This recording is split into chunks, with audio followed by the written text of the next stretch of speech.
社会主义中国巍然屹立在世界东方，没有任何力量能够撼动我们伟大祖国的地位，没有任何力量能够阻挡中国人民和中华民族的前进步伐。前进征程上，我们要坚持和平统一、一国两制的方针，保持香港、澳门长期繁荣稳定，推动海峡两岸关系和平发展，团结全体中华儿女，继续为实现祖国完全统一而奋斗。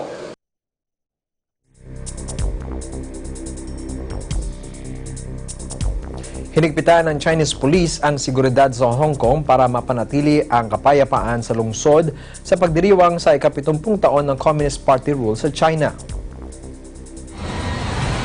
Pinaigting ng mga otoridad ang security checks at isinara ang mahigit sa 100 subway stations at nagsagawa ng pagsusuri sa mga kalsada at public transport.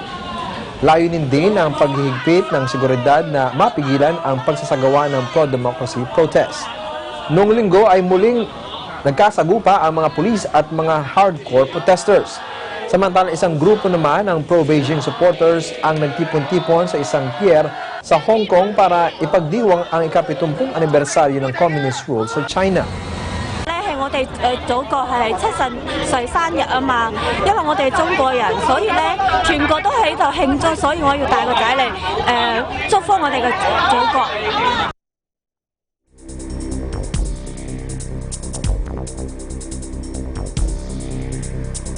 Gumuho ang isang tulay sa northeastern Taiwan sa ikinasugat ng 14 na katao.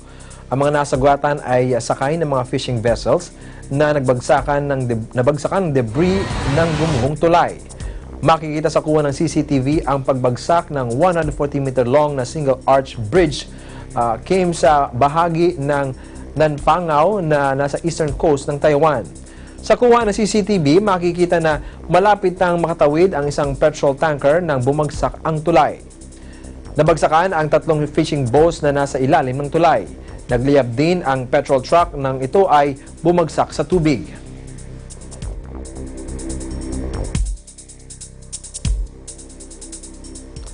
Binitikos ni US President Donald Trump ang mga Democratic lawmaker na nagsusulong ng impeachment inquiry laban sa kanya.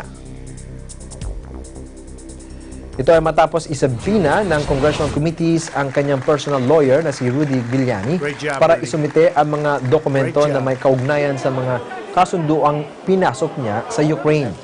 Sinabi ni President Trump na dapat arestuhin si Democratic Congressman Adam Schiff dahil sa anyay treason. Binanatan din ni President Trump ang whistleblower na nagbunyag ng kanyang pagkikipag-usap sa telepono sa liderato ng Ukraine na naging daan para buksan ang impeachment probe sa US Congress na dominado ng mga Democrat.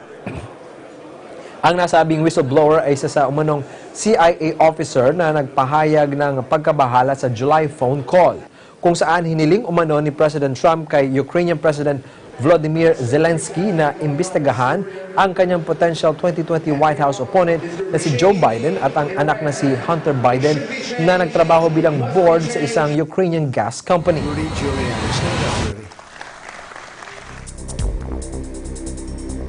Kinundina ng isang UN human rights expert si Saudi Arabia Crown Prince Mohammed bin Salman kaugnay ng kaso ng pagpatay sa journalist na si Jamal Khashoggi. Ito ay matapos pabulaanan ng Saudi Prince ang kanyang pagkakasangkot sa kaso sa isang interview na inilabas ng US media. Sinabi ni United Nations Special Rapporteur on Extrajudicial Killings Agnes Callamard na pinabulaanan ni Prince Salman na siya ang nag-utos na patayin si Khashoggi, subalit tinatanggap niya ang responsibilidad bilang leader ng Saudi Arabia. Tinawag ni Callamard na problematic ang depensa ng Saudi Prince at mayroon anya silang credible evidence na sangkot ito sa kaso. Binigyan diin pa ng UN rapporteur na lumilitaw sa mga pahayag ng Saudi Prince na sa interview na ang pagpatay kay Khashoggi ay isang state killing. Ang iba pang mga balita sa pagbabalik ng Eagle News International Filipino Edition.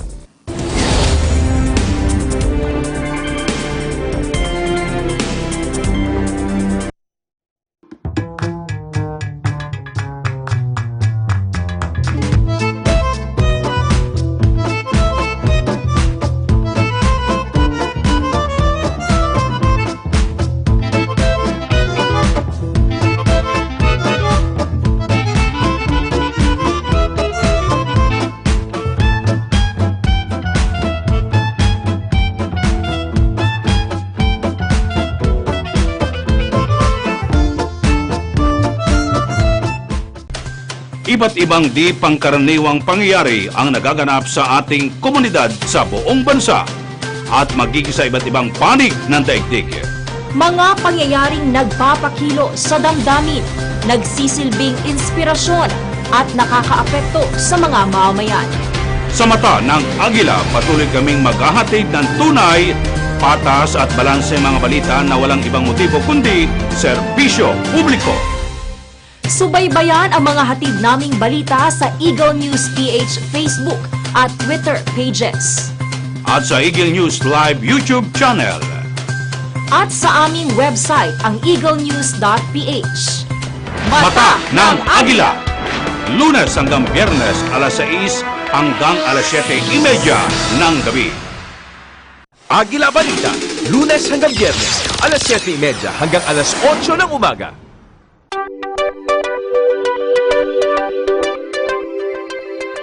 Para sa mga viewers namin sa Middle East at North Africa via OSN, hello po sa inyong lahat dyan.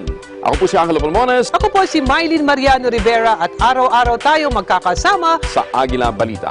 Dito sa Net25 at OSN, siguradong at home kayo dito.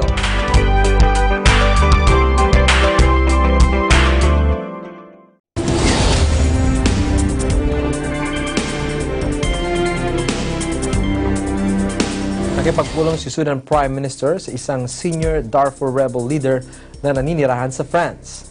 Ito ang kinumpirma mismo ni French President Emmanuel Macron kasabay ng pagsasabing mahalaga itong hakbang para sa pagkakaroon ng kapayapaan sa East African nation.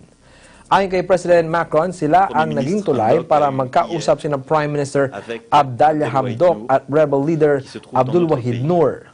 Tumagal ng 3 oras ang pag-uusap ng Prime Minister at ng rebel leader kung saan natalakay ang ugat ng Sudanese crisis at ang posibleng mga solusyon sa problema. Les Soudanais méritent. Nous avons facilité l'entretien que le Premier ministre Hamdok a eu hier avec Abdelwahid Nour, qui se trouve dans notre pays. La décision d'accepter cet entretien que vous aviez souhaité fut une bonne décision. Et je pense que l'étape franchie hier, une étape essentielle. Les Soudanais méritent de vivre enfin en paix et en sécurité, et seul le dialogue peut les y conduire. حدثنا حديث عميق. أنا كنت بتخيل إنه حيكون اجتماع لهاف ان اور نص ساعة، لكن استمر لقرابة 3 ساعات. تناقشنا في جذور الأزمة السودانية وفي إمكانات الحلول إلى آخره، ونحن معه نضع اللبنات الأولى في اتجاه تحقيق السلام. مرة أخرى ألف شكر فخامة الرئيس. دعمكم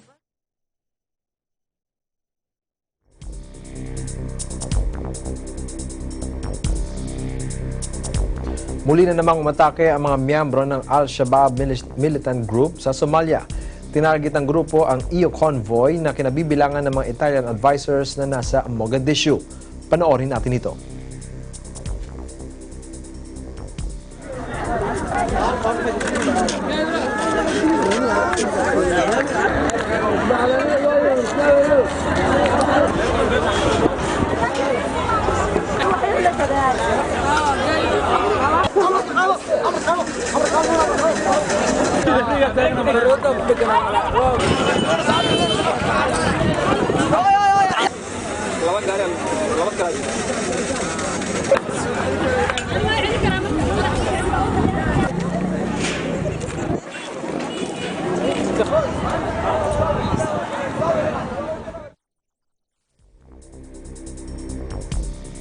Na-rescue ng mga otoridad sa Nigeria ang mahigit sa 300 estudyante mula sa isang Islamic school na umano'y nakaranas ng pagmaltrato at pang-aabusong sexual. Sinabi ng isang police commissioner na ang mga nasagip na mga bata sa bahagi ng Kaduna ay na-torture at hindi makatao ang naging pagtrato sa kanila. Tunghayan natin ito.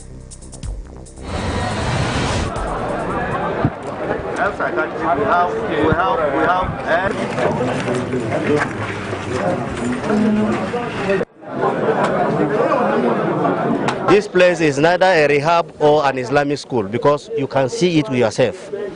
Small children, some of them are brought from our neighboring countries, Burkina Faso, Mali, Ghana, and the rest. And the children gathered here are from all over the country, across all over the country. They were here, some of them were even chained. They were used, dehumanized. You can see it yourself.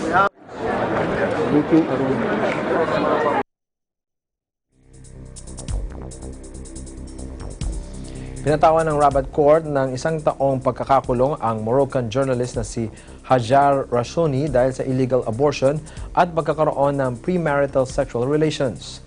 Pinatawan din ng 2 taong pagkakakulong ang kanyang gynecologist na nagsalita para sa kanyang depensa habang 1 taong pagkabilanggo ang ipinataw sa kanyang Sudanese fiancé.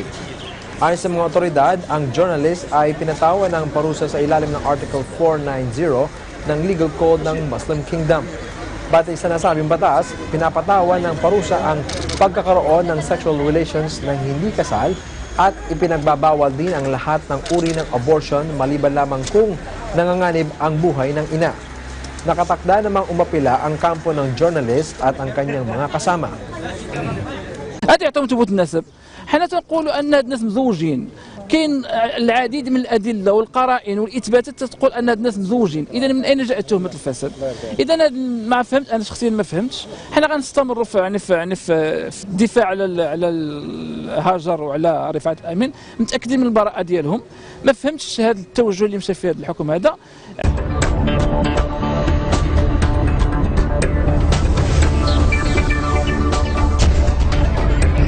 Naharap ngayon sa malaking kaso ang German car manufacturer na behemoth na Volkswagen. Ang kaso ang inhihain ng daang-daang libong nakabili ng diesel cars mula sa nasabing kumpanya para makakuha sila ng kompensasyon. Nasa 450,000 katao ang naghain ng reklamo kasunod ng tinaguriang Dieselgate emissions cheating scandal na unang lumabas noong 2015. Gagawin ang unang pagdinig sa kaso sa Brunswick malapit sa Volkswagen headquarters sa northern city ng Wolfsburg. Ang susunod na pagdinig ay sa November 18. Ayon sa consumer rights group na VZBV, sinadya umano ng German carmaker na mag-install ng motor control software sa kanilang mga sasakyan na nagdudulot ng mas matinding pollution sa mga kalsada.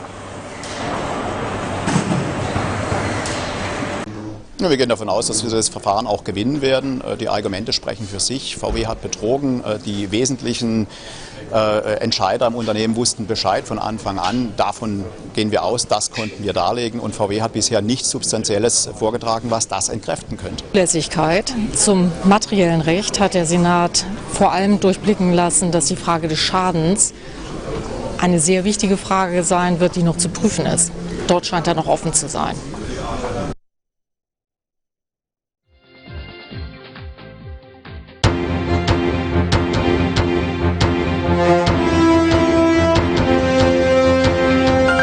Sinisikap ngayon ng isang grupo ng mga Kenyan na makapagbigay ng health services sa mga liblib na lugar sa nasabing bansa. Ang nasabing grupo ay tinatawag na Safari Doctors na pangunahing nagbibigay ng health resources sa mga residente ng Lamu Archipelago sa southeast ng Kenya. Panoorin natin ito.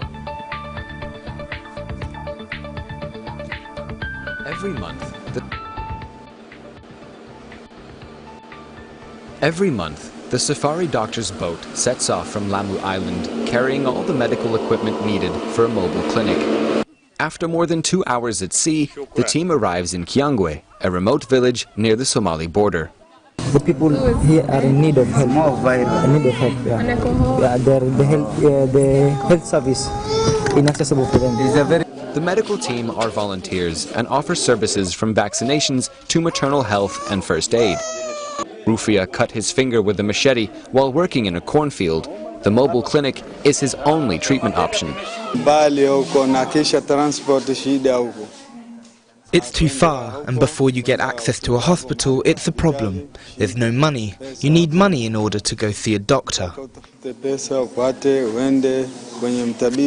A trip to the nearest hospital would cost him $200, a small fortune here. In addition to a lack of transport and health infrastructure, residents of the region must deal with violence from terrorist group Al-Shabaab. Bilay has a lump in her neck, presumably a bullet, and a wound on her foot. She says she was attacked by the Islamist group while she was traveling in the area. I'm the only one still alive. All the others died on the spot. The incident took place several years ago, and her wounds have healed over time.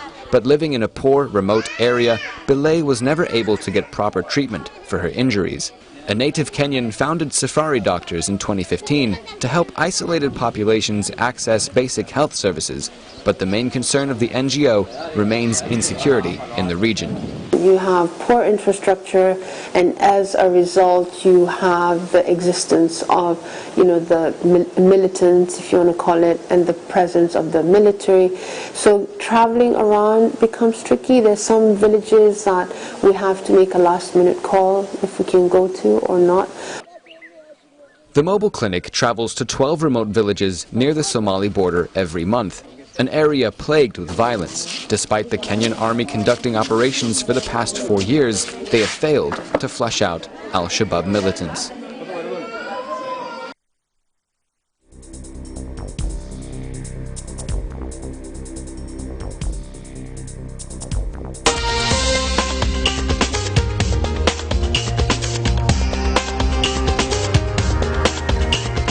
Apektado ang wildlife sa nararanasang matinding tagtuyot sa Okavango Delta sa Botswana.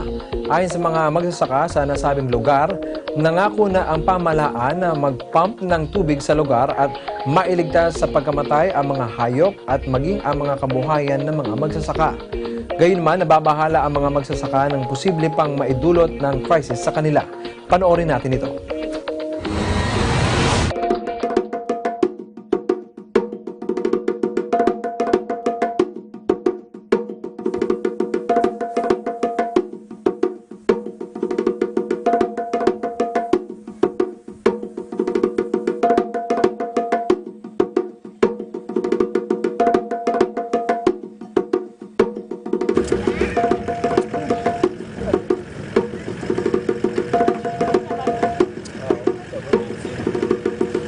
Hagilinting halidi balili bidu anyaraha mi di komutsarona le di phologolo tsa lena di nwa teng mi bile lu balele ra mi nela thata ka gore ga gona phulo ga gona metsi.